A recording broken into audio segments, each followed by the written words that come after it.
नमस्कार दोस्तों, आप सभी का स्वागत करता हूं इस चैनल में। उम्मीद है आप सब अच्छे होंगे। दोस्तों, कल जो सुनवाई हुआ था हाई कोर्ट में डीएड वर्सेस बीएड का जो मामला, उसका नेक्स्ट डेट जो है 13 फरवरी को दे दिया गया है। ये आप सबने अनेक यूट्यूब के माध्यम से देखा ही होगा, सुना ही होगा। साथ में मैंने भी अपने चैनल में उसका पूरा लाइव रिकॉर्डिंग जो है अपने चैनल में डाला था, उसमें से आप देखे होंगे। ठीक है, तो मैं आपको बता दूं कि जो 13 फरवरी है उस दिन क्या है, फाइनल है। फाइनल डिस्पोजल के लिए कहा गया था और ये फाइनल डिस्पोजल होगा। लेकिन आप बोलेंगे कि नहीं सर, आपने तो पहले ही बोला था कि 18 और 19 जनवरी को 18 और 19 जनवरी को भी फाइनल हो, तो फिर कैसे नहीं हुआ। मैं ये सारे चीज़ आपको अभी डिस्कशन करूंगा। यदि मेरे चैनल में पहली बार आए हैं तो इस चैनल को लाइक, सब्सक्राइब और शेयर करना ना भूलिएगा। ठीक है दोस्तों, तो देखिए, सबसे पहले हम इस केस के बारे में जानते हैं कि आखिर आर्डर कॉपी जो आया है, इस जो आर्डर कॉपी में आखिर क्या क्या दिया है ना। तो पहले हम उसको देखते हैं। तो देखिए, सबसे पहले जो पिटिशनर के बारे में बात किया जाए, ईशान वर्मा है, अजय श्रीवास्तव जी है, अनुराग दयाल जी, सारे चीज के बारे में केस नंबर को दिया गया है ना।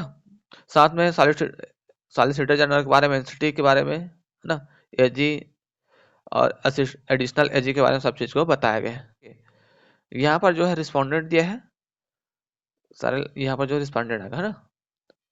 तो हमारे लिए मेन जो पॉइंट है यहाँ से शुरू होता है कि देखिए यहाँ पर Mrs. Nausilani appearing on behalf of the interveners state that the interveners be also heard as their interested party in the present petitioner and the senior who shall argue on their behalf has undergone surgery and she prays for listening of the matter on 27 फरवरी 2024.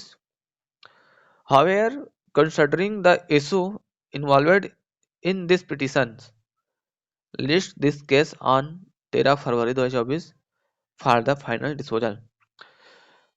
आप सबने समझ गए होंगे, यहाँ पर कहा जा रहा है कि नौसीना अली मैडम अपीयरिंग हो रही है। वो कहता है कि सर, याचिका करता है जो हस्तक्षेप करता है उसको पूरी तरीके से सुनना चाहिए, वो इंटरेस्टेड से सुनने के लिए। साथ में जो जो हमारे प्रेजेंट में जो हमारे उपस्थित होने वाले थे, जो हमारे बिहाफ में बात करने वाले थे, जो सीनियर एडवोकेट है ना, जो सीनियर एडवोकेट जो हमारे बिहाफ में बात करने वाले थे, उसको क्या हो गया, सर्जरी हो गया है ना, undergone surgery and see listening for the matter. तो उसको सर्जरी हो गया है, तो इसलिए जो मैडम जो है 27 फरवरी को सुनने के लिए मांग कर रही है। मतलब नेक्स्ट का जो 27 फरवरी की मांग कर रही है। बात को समझ गई होगा कि सबको सुनना चाहिए कहा गया है। और जिसके बेसिस में ये आर्ग्यूमेंट होता, उस अधिवक्ता का ही सर्जरी हो जाता है, तो ये नहीं उपस्थित हो पाने के कारण अब ये जो केस है 27 फरवरी को लगाने के लिए बोला जाता है। लेकिन वहीं पर याचिका करता है, पिटिशनर की बात को सुना जाता है। पिटिशनर की बात को सुना करके ये जो केस है वो 13 फरवरी को लगाया जाता है। किसके लिए? फाइनल डिस्पोजल के लिए। देखिए, ये मेन केस है। ये क्या कहा जा रहा है? फाइनल डिस्पोजल कहा जा रहा है। तो इस दिन फाइनल होकर ही रहेगा। अब बात करें सर, ऐसा नहीं है, नहीं हो सकता, क्योंकि इससे पहले एमपी में भी हुआ था। तो देखिए, एमपी में जो हुआ था उसका क्या मैटर हुआ था कि उसने एमपी को वहाँ आर्गुमेंट किए थे। तो जो बीएड वाले थे उसने कहा था कि सर, हमारा एक केस जो है सेम इसी मैटर को लेकर, क्लैरिफिकेशन को लेकर के सुप्रीम कोर्ट में केस लगा हुआ है, इसलिए उस वाला केस को आने दीजिए, फिर आप जजमेंट करना। तो इसलिए वहां पर इसको जो है सुन लिया गया था, उसका मान को रख लिया गया था। सेम मैटर में है, सुप्रीम कोर्ट आखिर इसमें क्लैरिफिकेशन मॉडिफिकेशन करेंगे करके, तो यहाँ पर रुका था। तो अब जो है क्लैरिफिकेशन भी आ गया है, तो कोई भी केस अब यहाँ पास पेंडिंग नहीं रहेगा। तो ये आप मान के चलिए कि 13 फरवरी को फाइनल हो जाएगा। साथ में एक और क्वेश्चन आप बोलेंगे कि सर, इससे पहले भी तो आपने 18 और 19 को फाइनल होगा करके जज साहब खुद ने बोला था। ये भी सवाल आपका जायज है। 18-19 को फाइनल होगा करके हमने खुद बोला था, जज साहब ने खुद बोला था, ऑन रिकॉर्ड यूट्यूब में अभी भी पड़ा है, वहां से भी आप देख सकते हैं। लेकिन ठीक है, आप जानते होंगे जो कुछ भी होता है ऑन रिकॉर्ड जब रहता है तभी उसको माना जाता है। बोलने के लिए बहुत सारे चीज बोला जाता है, लाइव बोला जाता है, लेकिन उसको नहीं माना जाता। मैं आपको दिखा देता हूँ। देखिए आप यहाँ पर देखिए यहाँ पास ये जो है 28 नवंबर का ही है। उस दिन आप देखेंगे तो पूरा समझ आएगा। देखिए 28 नवंबर को जो क्या क्या गया था आप यहाँ पर देखिए, Learn counsel for petitioner are directed to supply copy of the petitioner with the annexure and the reply to learned counsel for the interveners. List the matter on 18 जनवरी 2024। तो देखिए सारे पिटिशनर जो है अपने कॉपी को जो याचिका करता है उसको सप्लाई करने के लिए इंटरवेनर्स के पास सप्लाई करने के लिए बोला था, है ना। जो सारे कॉपी को सप्लाई करने के लिए बोला था, साथ में इस केस को जो है लिस्ट करने के लिए बोला था, मतलब 18 जनवरी को लिस्ट करने के लिए बोला था। लेकिन कहीं पर भी फाइनल डिस्पोजल की बात नहीं कहा गया था, है नहीं।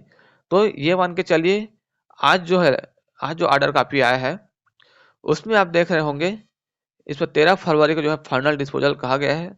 13 फरवरी को जो है फाइनल डिस्पोजल होगा। उस दिन कोई बहाना नहीं चलेगा, उस दिन किसी भी प्रकार के कोई और कुछ केस नहीं है जिसकी वजह से उस दिन डिले हो। मुझे संभावना बहुत कम नजर आ रहा है। उम्मीद है उस दिन सारे केस कंप्लीट हो जाए, सारे केस खत्म हो जाए, चाहे डीएड वाले हो चाहे बीएड वाले हो। बीएड वालों को लगता होगा कि हम लोग सेफ हो जाएंगे डेट बढ़ा, तो ऐसा नहीं भाई। बिहार में भी आप देखे होंगे 2 साल तक लगे हुए केस के मैटर में बाहर हो जाते हैं। तो हमारा छत्तीसगढ़ में तो सितंबर के बाद लगा है और वो भी 11 अगस्त के बाद आए है ना। जब जिस राज्य में 11 अगस्त पहले के केस में, वो भी 2 साल पहले की भर्ती जो हुई रहती है उसमें बाहर हो जाते हैं। तो हमारे छत्तीसगढ़ में तो 11 अगस्त तक बाद का जजमेंट आया है, उसके बाद नियुक्ति पत्र दिया गया है। तो यहाँ से भी बाहर होंगे वो। लेकिन ये है कि समय रहते सारे चीज जो हो जाता है तो अच्छा लगता है। अभी अभी सब चीज क्लियर हो जाएगा तो आने वाले भर्ती की सब अच्छे से तैयारी करेंगे। वरना अभी दुविधा में फंसे रहते हैं, है ना, कि होगा कि नहीं होगा, होगा कि नहीं होगा, इस प्रकार से। तो ठीक है, मैं चाहता हूँ और आप लोग भगवान से दुआ करता हूँ कि ये जो जल्द से जल्द केस खत्म हो जाए, किसी के पक्ष में फैसला है। ठीक है दोस्तों, मैं आपको मिलूंगा नई वीडियो में। तब तक ले जय हिंद, जय जवाहर, जय छत्तीसगढ़।